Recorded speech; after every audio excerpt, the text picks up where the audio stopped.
que em Condado não pode ter uma empresa que encaminhe um jovem de Condado para o mercado de trabalho, né? Então são essas as coisas muitas vezes que a gente acha que só o prédio resolve. Não, a inteligência e a tecnologia resolve muita coisa. Então, Ricardo, eu tenho um projeto, já que a gente entrou nessa questão de projeto, eu tenho um instituto que está em fase de documentação. Eu já estou fazendo toda a parte de documentação, que nós, junto com algumas pessoas aqui da cidade, nós vamos desenvolver a cultura, a educação e a qualificação profissional. Entre esse ano e o começo do ano que vem, Ricardo, nós aqui em Condado, nós teremos a primeira escola de formação de jovens aprendizes aqui da nossa cidade. Isso pode gerar de 200 a 300 empregos aqui direto para a nossa cidade. Você vai criar emprego? Não, você vai criar mecanismo para que os empregos venham. Por quê?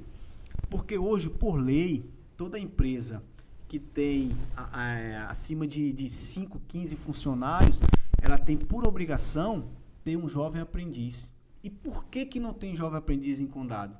Porque pela lei você precisa de quê? Você precisa da empresa, da teórica, da prática, e você precisa ter a escola formadora, né?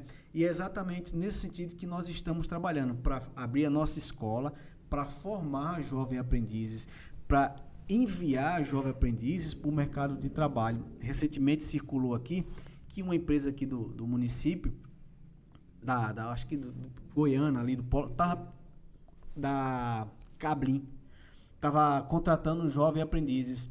Quando você olha quem estava oferecendo a vaga, era uma empresa lá de São Paulo, da Consolação. Por que em Condado não pode ter uma empresa que encaminhe um jovem de Condado para o mercado de trabalho, né? Então são essas as coisas muitas vezes que a gente acha que só o prédio resolve. Não, a inteligência e a tecnologia resolve muita coisa e gera muito emprego. Por exemplo, na minha casa eu tenho um exemplo vivo disso. A minha esposa, ela presta serviço para uma empresa de São Paulo, mas trabalha aqui em Condado. Por que Condado não pode ter um polo digital? Por que a gente não pode ter um polo digital aqui de empresa de tecnologia? O que a gente precisa para fazer isso? De espaço e de internet, né? Então minha esposa, ela presta serviço com um computador em casa, presta serviço para uma empresa lá de São Paulo. E por que em Condado a gente não pode criar um polo industrial, um polo digital? Muitas empresas, muitas prefeituras em São Paulo têm um polo digital. Mogi das Cruzes, Guarulhos tem um polo digital, onde as empresas se instalam no município, contratam a mão de obra do município e gera emprego sem bater um prego.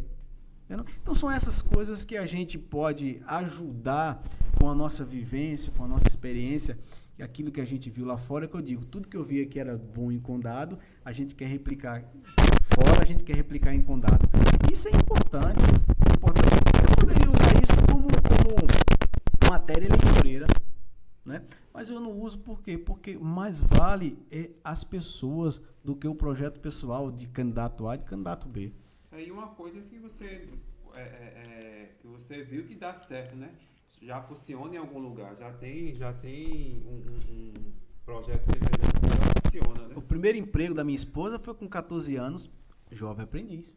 Inclusive, Quito teve semana passada aqui na última quarta-feira, e ele falando sobre isso, sobre essa falta de mão de obra qualificada que a gente não tem aqui, entendeu? Então a gente comentando lá, quando a Jeep chegou para cá, ela encontrou uma grande dificuldade em conseguir mão de obra qualificada, porque a população daqui não estava sendo qualificada. Então, a maior parte dos jovens, né, que tinha a época da chegada da Jeep, eram jovens que não tinham qualificação nenhuma, muitos nem estudo tinham, né, para o mercado de trabalho. Então, os gestores, né, não se preocuparam que é o papel de qualificar, né? De qualificar a população, entendeu? Então, foi como eu disse para você, hoje, né, de 10 anos para cá, a realidade mudou.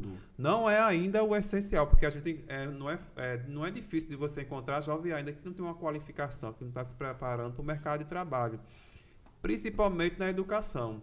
Entendeu? Que a educação é uma mola propulsora, você muito sabe disso, que a educação é uma das grandes molas propulsoras da mudança da sociedade, né? E Hoje em dia eu acho que é um gargalo enorme, não só aqui numa cidade do interior feito condado, mas eu acho que no Brasil por completo, de a gente construir uma educação que melhore o nível de qualificação dessa juventude que está chegando no mercado de trabalho. Né? A gente sabe que cada vez mais a área de tecnologia é uma das áreas que mais cresce. E a juventude não está sendo preparada para abarcar esse mercado de trabalho, né? E aí assim, o que me incomoda muitas vezes é o quê? É transferir essa responsabilidade para o órgão público. Não é do órgão público. Essa responsabilidade é da sociedade. Por quê? O jovem, ele está dentro do pulso. Quem vai jogar a corda para ele? Se a gente esperar pelo poder público, muito difícil. Por isso que a gente tem que fazer o quê? Por isso que eu estou montando o instituto, né? Um dos pilares do instituto é o quê? O esporte, é o taekwondo, é a capoeira, né? Eu tenho aí minha irmã que é contramestre de capoeira, né? Eu tenho, para você ter ideia, junto comigo, eu tenho um professor de pintura, né?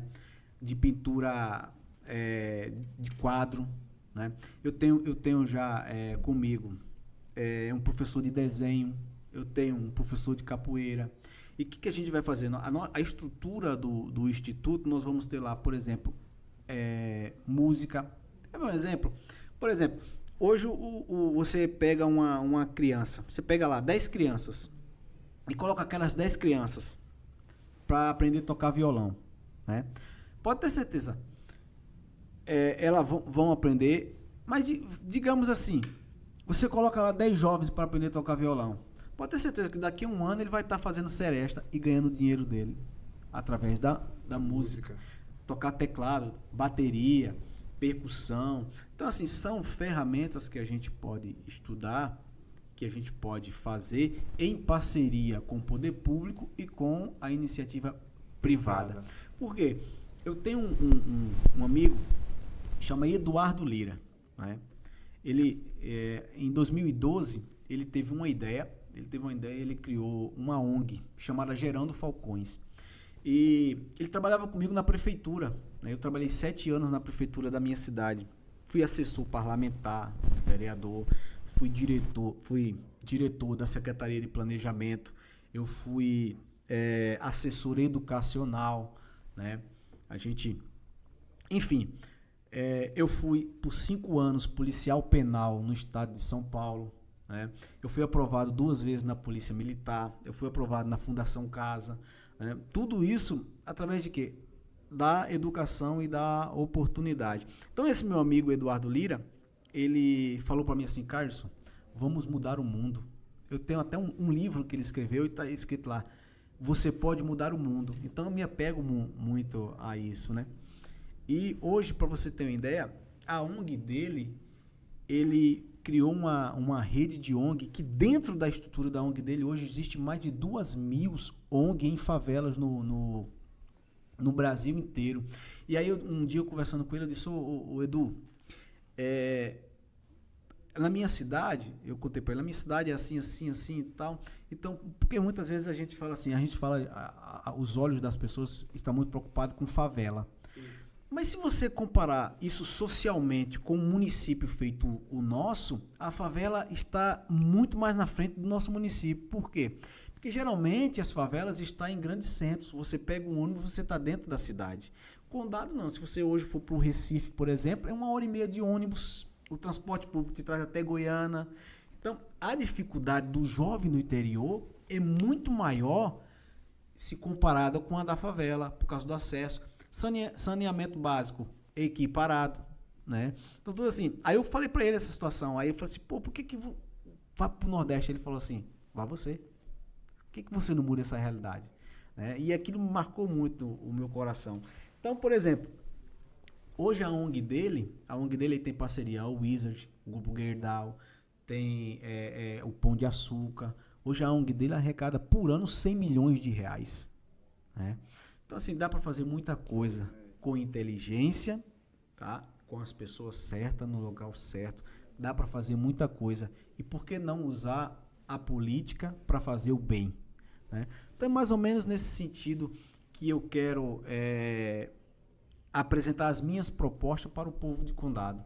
através de inteligência, de educação e de tecnologia. E esse é mais um trechinho, é mais um corte do podcast Radioatividade, tá bom? Aqui do lado esquerdo eu vou estar deixando 2 QR Codes. O primeiro é para um curso completo, totalmente online, de pacote Office.